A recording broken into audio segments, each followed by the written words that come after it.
starting with X, what are the different components of marketing, or how did you just segment them? And this is probably whether we're talking about a technology company, a service company, manufacturing company.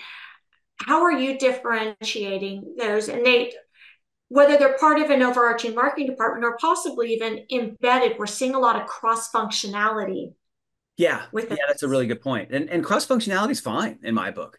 It's important simply to identify that these functions need to get done, and what is the standard that we're going to be measured by? Are we meeting that standard? Um, and so, especially in startup world, I have no problem with sharing resources and doing cross functional work. But it all starts with product marketing. This is the idea that somebody has to own the product. And I love the term product owner, by the way, inside of a company. I just think nomenclature matters, and I think that name really says something.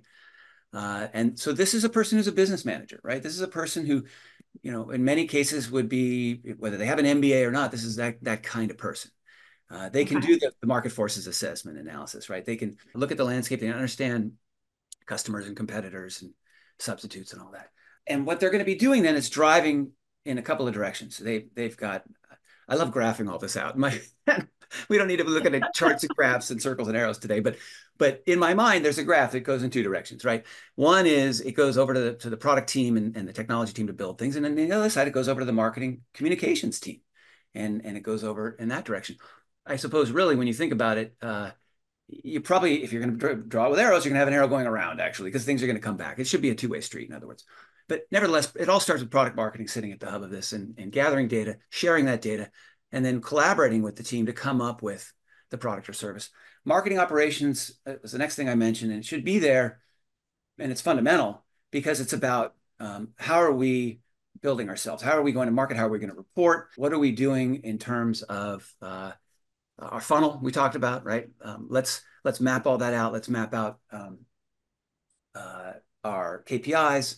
Let's map out, how it is we're going to measure ourselves and what tools we're going to use for that, and what tools we're going to use to go to market, and that leads to the content and communication team.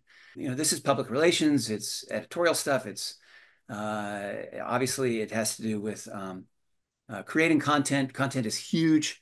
I don't know when it was ever not huge, but I know it's talked a lot about these days.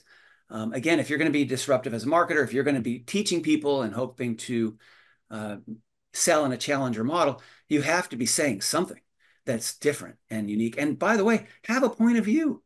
It's fine. Content, communication, and creative can sometimes be mushed together. I mentioned creative separately, but that's because often what I find and important about creative is um, I'm a huge fan of finding agencies, outside firms, uh, that can come in with a fresh perspective and take everything we've done and give it that next level treatment. And yet, it's important if that's the case, if you're going to have an outside agency doing that, understand that they're only as good as you manage them. They can only be as good as the brief.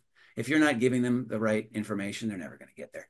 And so, that you can outsource brand and design, your logo and your website development, all that can be outsourced, and fine. You probably, frankly, should if you're looking to build something for the first time, especially, and really want high quality work. Um, Field marketing and demand gen was the last thing I mentioned, and this is very closely tied to sales.